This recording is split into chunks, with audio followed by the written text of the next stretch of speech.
É difícil ligar o rádio, a televisão, o computador em um programa de notícias sem gastar tempo ouvindo sobre guerras e terrorismo. Parece que quando termina a guerra em um lugar, logo começa em outro. Há pessoas revezando para manter o mundo sempre com medo. Parece que as pessoas, os líderes, o mundo, não aprendem a lição com tudo que já aconteceu, não é verdade? É verdade.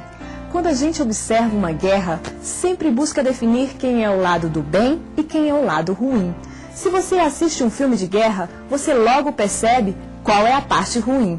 Nos contos infantis, sempre tem o lado do bem e o lado do mal, e geralmente o lado do bem vence. Está em nossa mente a questão do bem e do mal.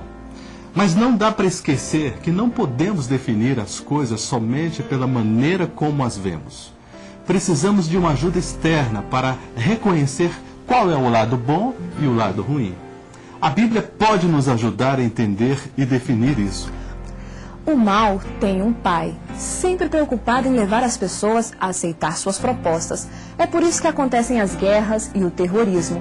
Gente que aceitou e passou a ser dominada pelo mal. Parece ter muitas vezes até bons objetivos, mas os resultados mostram quem está por trás de tudo.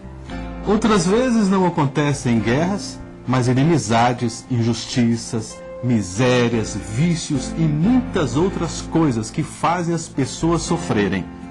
Por que acontece isso? Porque o pai do mal se apresenta disfarçadamente, oferecendo suas propostas como se fossem as melhores, sem apresentar os resultados que vêm depois. Ele sempre usa 3 frases: só um pouquinho, só uma vez e ninguém está vendo. Para conhecer quem é o pai do mal e como ele surgiu e se apresenta, você precisa conhecer o que a Bíblia ensina sobre o surgimento do mal e o caminho para a vitória sobre ele.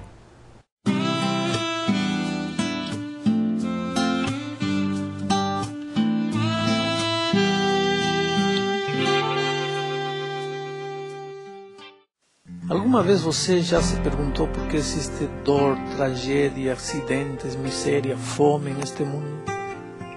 Onde e quando surgiu o mal? Apocalipse 12, 7 ao 9 diz: Então houve guerra no céu. Miguel e os seus anjos batalhavam contra o dragão, e o dragão e os seus anjos batalhavam, mas não prevaleceram, nem mais o seu lugar se achou no céu. E foi precipitado o grande dragão, a antiga serpente que se chama o Diabo e Satanás, que engana todo mundo.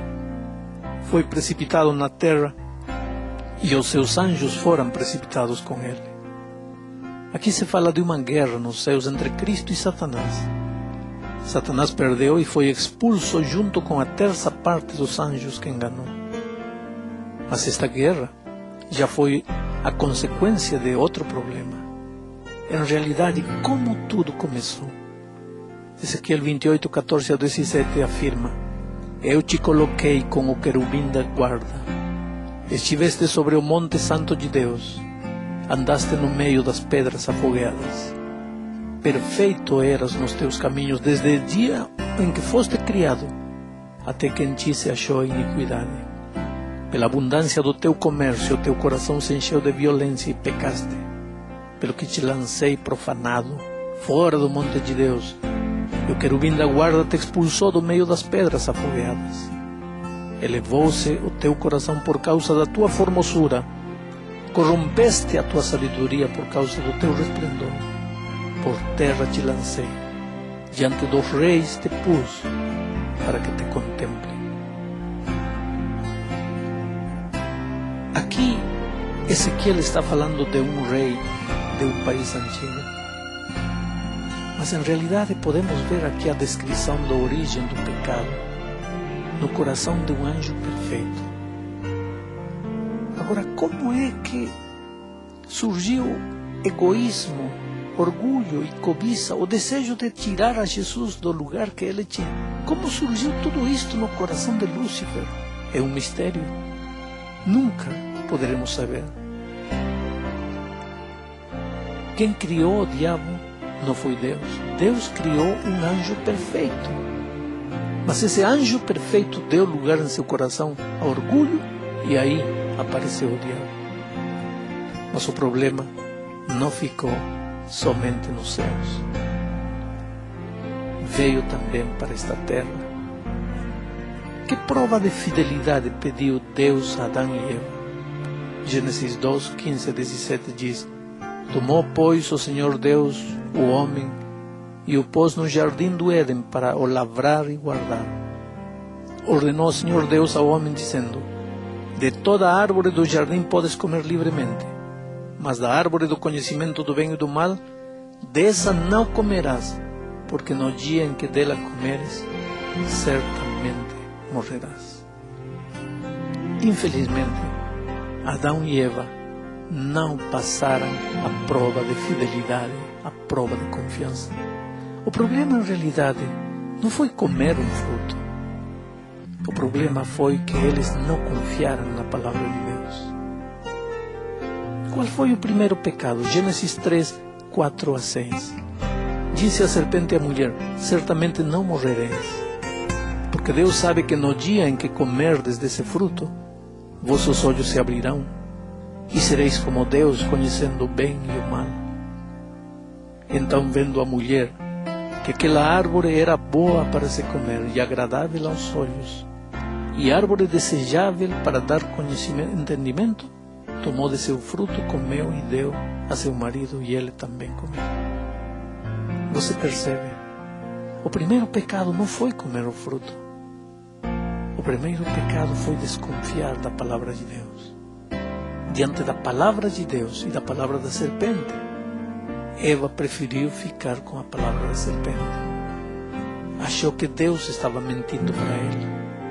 A serpente disse: Deus está mentindo para você, porque ele diz que o dia que comer morrerás. Não vai morrer, ao contrário, vai ficar mais inteligente.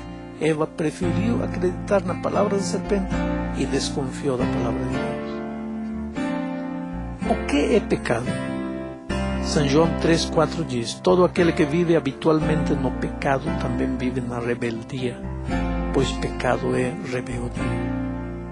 Em realidade, pecado, antes de ser a transgressão da lei, é a rebeldia, é uma atitude interior do coração. Prefiro confiar em qualquer um menos em Deus. Prefiro confiar em mim mesmo do que em Deus. Me rebelo contra Deus. Não tenho em conta para nada na minha vida os conselhos divinos. Como consequência disso, acabo transgredindo todos os mandamentos de Deus. A quem se submete uma pessoa quando peca? 1 de João 3, 8 diz: Quem comete pecado é do diabo, porque o diabo peca desde o princípio. Para isto o Filho de Deus se manifestou, para destruir as obras do diabo. Quer dizer que quando uma pessoa decide pecar, em realidade está se tornando escrava, seguidora do inimigo de Deus. E qual é o resultado final do pecado?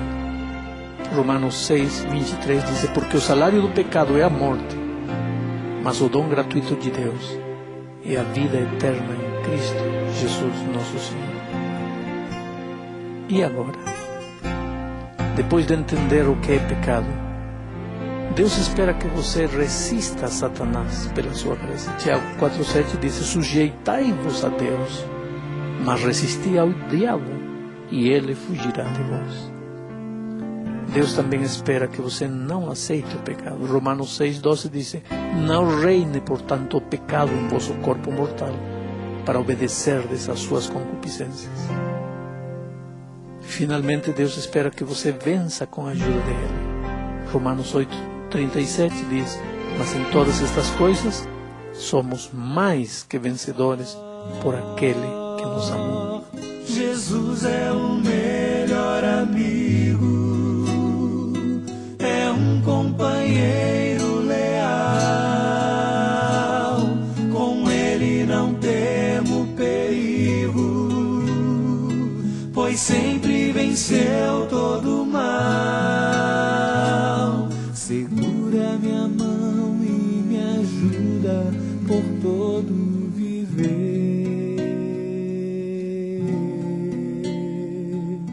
Ele é o melhor que existe pra mim e você.